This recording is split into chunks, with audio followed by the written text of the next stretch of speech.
Hello guys, welcome back to my channel. जिसका आप लोगों को सबसे ज़्यादा बेसब्री से इंतज़ार था, उसका फुल नोटिफिकेशन रिलीज़ हो चुका है। और वो कौन सा नोटिफिकेशन है? वो है आपका जेजीए, एसपीए और पीए का notification for various district Delhi district courts. अब क्या कहता है वो वैकेंसी नोटिफिकेशन, और क्या होगी सारी एलिजिबिलिटी क्राइटेरियाज, चाहे वो आपके एजुकेशन से रिगार्डिंग में हो, चाहे वो आज के आपके एज के बारे में हो, ये सब जानेंगे हम आज की वीडियो में। तो मेरी आपसे रिक्वेस्ट है वीडियो पूरी देखना, और अगर आपको वीडियो इन्फॉर्मेटिव लगे तो प्लीज़ वीडियो को लाइक करना। तो चलिए शुरू करते हैं आज की वीडियो को। अब ये है वो नोटिफिकेशन जो कि government of NCT Delhi subordinate selection board की तरफ से रिलीज़ किया गया है, ठीक है। और इसमें आपका ओपनिंग डेट ऑफ एप्लीकेशन है 18 जनवरी और क्लोजिंग डेट ऑफ एप्लीकेशन है आपका 8 फरवरी।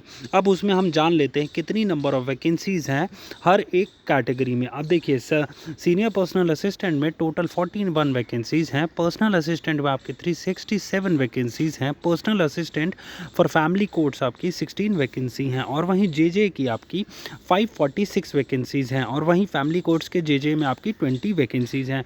और आप अपने स्पेसिफिक कैटेगरी के अकॉर्डिंग आप अपना देख ही रहे होंगे अपने स्क्रीन पे। अब हम नेक्स्ट जान लेते हैं कि क्लोजिंग डेट ऑफ एप्लीकेशन कब तक है। आपकी 8 फरवरी 2024 तक है, और मेरी आपसे रिक्वेस्ट रहेगी कोशिश करना कि एप्लीकेशन फॉर्म आप जल्दी ही भर दें, क्योंकि जितना ज़्यादा आप लेट करेंगे उतना ज़्यादा सर्वर हैंग होने का और डिफरेंट क्राइटेरियाज बढ़ जाते हैं एप्लीकेशन रिजेक्ट होने का, ठीक है। पहले भरेंगे तो उतना ज़्यादा आसान रहेगा। अब नेक्स्ट है सीनियर पर्सनल असिस्टेंट और पर्सनल असिस्टेंट के लिए। देखिए, एजुकेशनल क्वालिफिकेशन की बात करें तो graduate with speed of not less than 110 words पर minute in short hand and 40 words पर मिनट इन टाइपिंग, ठीक है। ये है आपका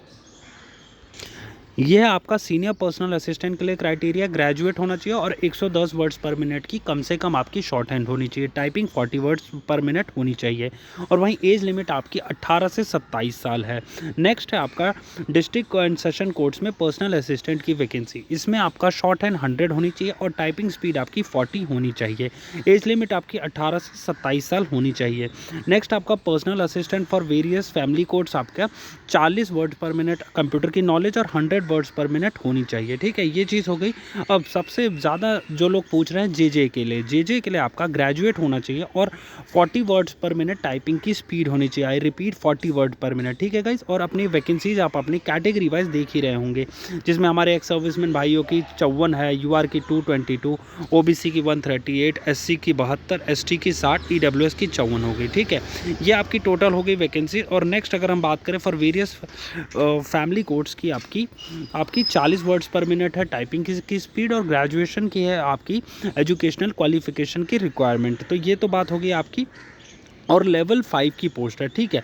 अब हम जान लेते हैं क्या होगा आपका फॉर्म की फ़ीस। जी हाँ, कितनी फ़ीस आपको पे करनी होगी इस पोस्ट के लिए अप्लाई करने के लिए। हाउ टू अप्लाई आपकी ये स्क्रीन पे आ गया, कब से कब तक है मैं ऑलरेडी बता ही चुका हूँ। और उसके बाद the candidate must their submit their application through online mode ही आप सबमिट कर सकते हैं।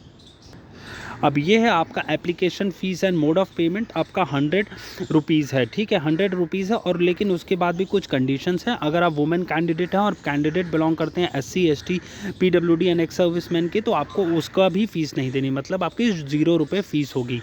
तो कौन से हुए आपका मेल कैंडिडेट्स और ओबीसी कैटेगरी के कैंडिडेट्स। मेल कैंडिडेट्स वो भी जनरल के, ठीक है। और आपके ओबीसी कैंडिडेट्स वो भी मेल कैंडिडेट्स होंगे, उनका 100 रुपये फ़ीस देनी होगी। और एग्जाम्ट आपको मैंने ऑलरेडी बता ही दिया। नेक्स्ट आपका है एग्जामिनेशन स्कीम। एग्जामिनेशन स्कीम में आप अपना पर्सनल असिस्टेंट और सीनियर पर्सनल असिस्टेंट के लिए, देखिए ये आपका सीनियर पर्सनल असिस्टेंट के लिए टियर 1 का होगा मार्क्स 90 मार्क्स का, एमसीक्यू 90, टाइम होगा 90 मिनट्स, ठीक है। और फिर टियर 2 होगा डिस्क्रिप्टिव का, जो कि इंग्लिश में होगा, और मार्क्स होंगे 73 और 3 क्वेश्चन आएंगे, और उसका टाइम होगा 90 मिनट्स।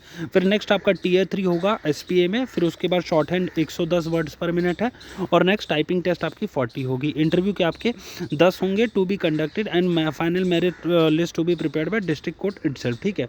और उसके बाद ये आप अपनी स्क्रीन पे देख रहे होंगे, या आप अपनी स्क्रीन पे देख रहे हैं एसपीए का अपना जो एमसीक्यू बेस्ड ऑन सब्जेक्ट्स, कौन कौन के सब्जेक्ट्स पे बेसिस पे आपके एमसीक्यूज आएंगे, जिसमें इंग्लिश 50 मार्क्स की होगी, जनरल नॉलेज 20 मार्क्स की, जनरल इंटेलिजेंस 20 मार्क्स, 90 क्वेश्चन।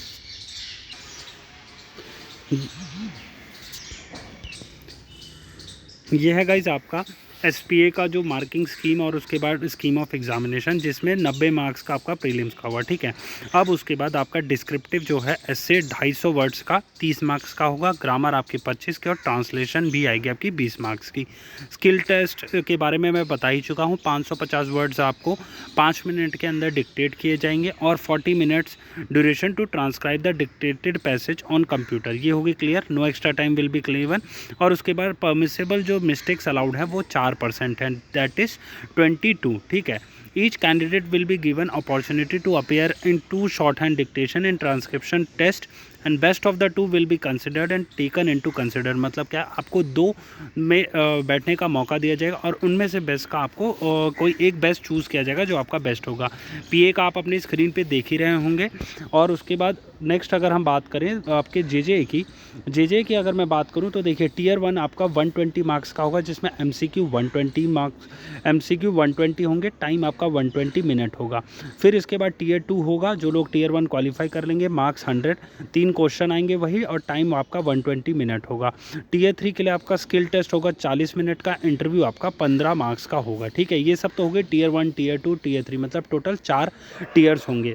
अब हम जान लेते हैं टीयर 1 में कितने मार्क्स का क्या पूछा जाएगा। देखिए जनरल इंग्लिश और कॉम्प्रीहेंशन आएगा 60 मार्क्स का, जनरल नॉलेज आएगा आपको 30 मार्क्स का, ठीक है।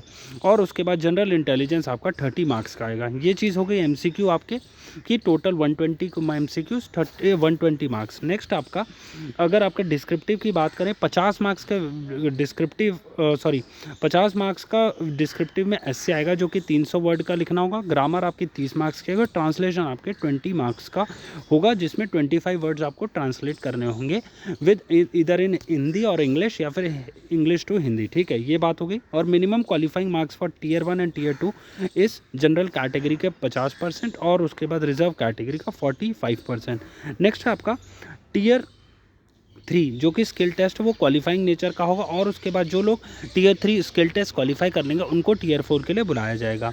और टीयर 4 में और क्या चीज़ लिखी है, there will be no minimum qualifying mark in the tier 4 interview. मतलब क्या है, इंटरव्यू के लिए कोई भी मिनिमम क्वालिफाइंग मार्क्स नहीं होगा, लेकिन इंटरव्यू कितने मार्क्स का होगा, वो आपका होगा 15 मार्क्स का।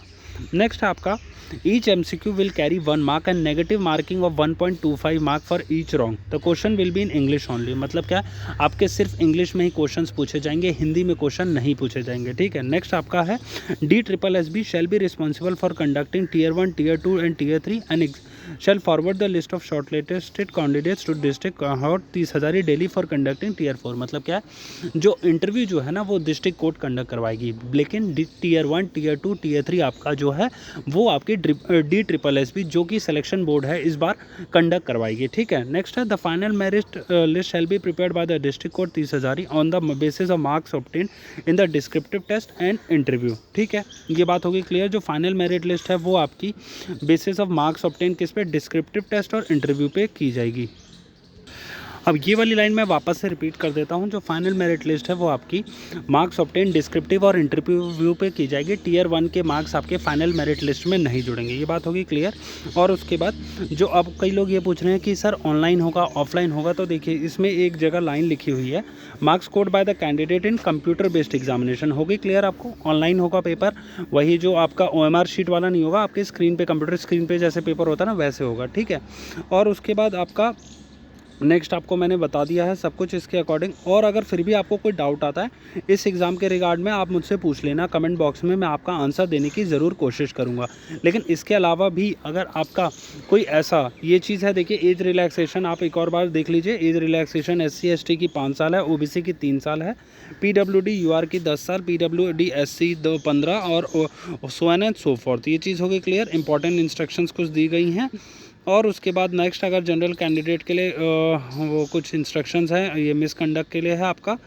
और उसके बाद ये है आपका as mentioned in partially shifting to online exam and normalization will be done by on अगर score normalization, ये normalization score का फॉर्मूला बताया गया है, ठीक है गाइज। ये बात होगी सारी क्लियर।